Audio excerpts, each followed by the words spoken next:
Welcome to chapter 252 spoilers. That 1 week break was brutal after seeing what happened in the latest chapter, but don't worry, I'm here with the next chapter, and I'm gonna give thanks to Miyamura so we can quickly get into this. Chapter 252 begins now. We start off the first page. There is no change in the point of view. We see that there's Sukuna, Maki, Yuji, and Yuta still fighting, and then Kusakabe and Ino are still waiting outside of the barrier. I did mention that they were still present in the fight. And then they're talking about how Yuta had moved the coordinates of the domain barrier to a good spot. So now we know that Yuta can move his domain like Hakari did against Kashimo. And then they also say that they expected Yuta's domain to crumble, and Maki was ready to surprise Sukuna like we saw in the last chapter.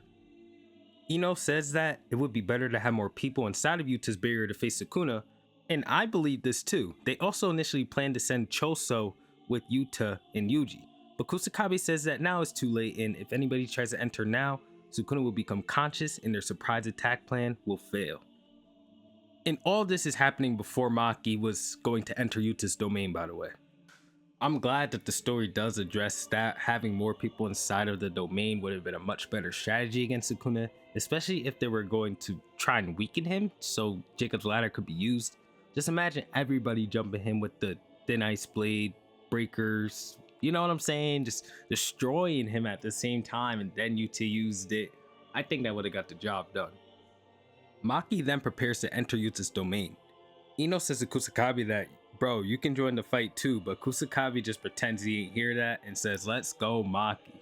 You know how Kusakabe be, man. He just be pretending like he's a bum. He's not that much of a bum, but I know it's Sukuna, but still, he's no bum. Like, he can make a difference.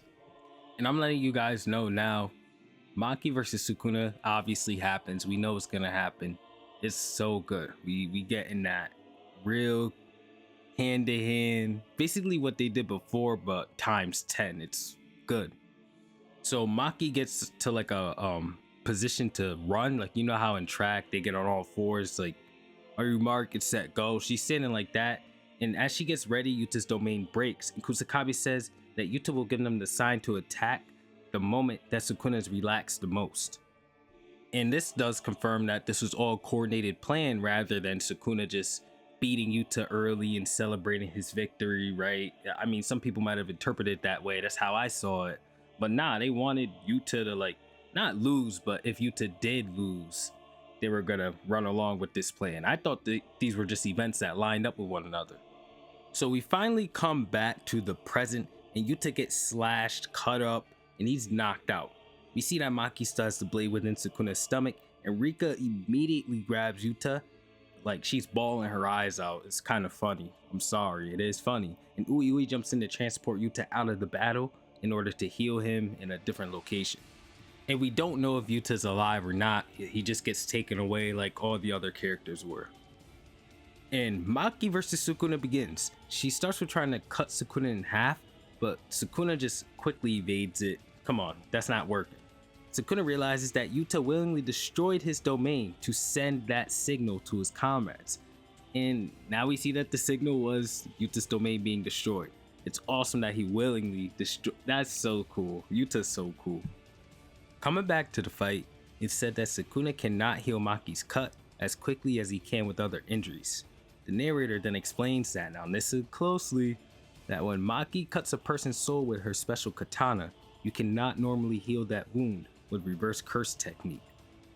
This is so interesting because people, like the entire fan base, has been theorizing on how the soul works in Jujutsu Kaisen. Guys, when we see things like this, please pay attention so we don't forget or are confused when we have discussions. To heal the soul, one must be able to clearly see the outline of their soul. Though Sukuna can easily intercept his soul, thanks to being in Yuji, he's not able to easily heal his soul since reverse curse technique to heal souls is different from usual and his damage from Gojo's battle. I thought Sukuna could always do this, but I guess he just learned how to heal the soul from being in Yuji's body in his recent incarnation. This is actually scarier than him already knowing because again, Gege has been trying to make it a point that Sukuna can really learn things very, very fast. he may just have the best talent in the entire series. Yuji then tries to get back to the fight with Sukuna by saying Megami is not over yet, but as he runs, he just drops to his knees and starts to cough up blood. So this confirms that Sukuna did not cut Yuji and Yuta in half, and I really believe that. I was saying that in the previous review. I just don't think that, because the line that went through Yuta, it was like misplaced. It wasn't, if it was cutting through Yuta, it'd be a straight line, but the line broke off at his wrist. It wasn't a complete straight line like Sukuna describes cutting the world. So I knew they didn't get cut in half, and I think Yuta is still alive. Anyways, after seeing Yuji on the ground, it's said that Yuji has been constantly using reverse curse techniques so far, even though it's only been a month since he's learned it. Did he learn it right after he fought Sukuna that first time? Anyways, Yuji says that he hasn't healed himself properly, and then Choso finally comes back, he's alive, and says to Yuji that he needs to calm down and use reverse curse technique in order to truly heal himself. After this, Yuji gets sidelined for the rest of the chapter, and Maki versus Sukuna begins. They have a lot of hand-to-hand combat. They're throwing each other across buildings and on the highway. It's real sick. You know, I'd love to show it, but these leakers have been getting arrested and extradited and all of the above. I'm good off of that. I will have the Twitter to Miyamura's account down below in my description per usual. So they continue to fight, and Sukuna tries to grab onto Maki's katana when she was about to stab him with it, but she uses the momentum to lift him up and throw him away. Tough.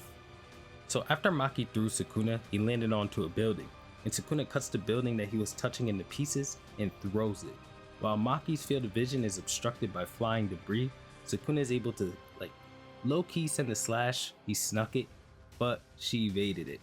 And Sukuna did charge up, he said twin meteors, so he was chanting, but it wasn't a world-cutting slash because he didn't say the full chant. Sukuna then realizes that Maki's able to see his technique better than the other sorcerers, saying that facing Maki feels like how he fought Maharaga during the Shibuya incident. I swear this fight is really Gege's love for Toji versus Gege's love for Sukuna. Like, bro, I know he gonna sneak a Toji flashback in there somewhere. I know it. Also, although Maki's katana did stab Sukuna's heart, he's having his heart forcibly beat by using his curse energy. And this is what Sukuna did at the beginning of the series. If you guys remember, you know how he took out Yuji's heart and had it beating. That's what he's doing here. Now we switch back to Hakari versus Uraume. Hakari says that it's easy to recognize Sukuna's presence. Hakari initially thought that it might be bad seeing Sukuna's original form, but Sukuna's still getting beaten up. And not only this, he's running out of CE. And in the page, they're standing on top of a glacier, and the entire city's frozen over. Uraume is just a monster, but yo, they look like they're both beaten up pretty badly, so it's not like Hakari's getting one-sided beaten down, but it seems like Uraume's in the lead. Anyways, after Hakari says what he says about Sukuna, he says that we will be winning, but Uraume laughs at Hakari, saying he's a dumb idiot just like his curse technique. Uraume defends Sukuna by saying, judging by his curse energy waves, I can tell that Sukuna has no interest in his opponents. Now, a lot of y'all not gonna like this, but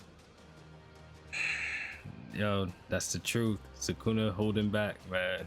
Even with all the nerves, Sukuna just, I don't know what to say. How you stop this man? Yuta fans, I know y'all in shambles, bro. Now we gotta ask, did that apply to Gojo too? Was he holding back against Gojo? Is that why Gojo said that? Because Uraume said judging from the cursed energy waves, and that's something Gojo could actually see with the 6 eyes. Is this why he said that Sukuna never gave it his all? Then again, I don't think Sukuna held back against those two because, well, him and Kashimo, because Sukuna fought them to make a point about their stance and what they believe in. Sukuna made his battles against both Gojo and Kashimo quite personal, whereas with the others, not really. So I don't think he held back against those two. Uraume then says, you people should be ashamed of yourself for not being able to show better results than Gojo Satoru. Even if you take out the after effects from the first battle, Sukuna still hasn't given it his all, and the chapter ends. Guys, I can't believe it, man. How much more despair can we take? Why I got it, bro? Sukuna already got enough advantages. He gets a. I'm really starting to see the vision in the my hey on there. I'm starting to see the vision in that meme because Gege is getting ridiculous, man. Tell him relax.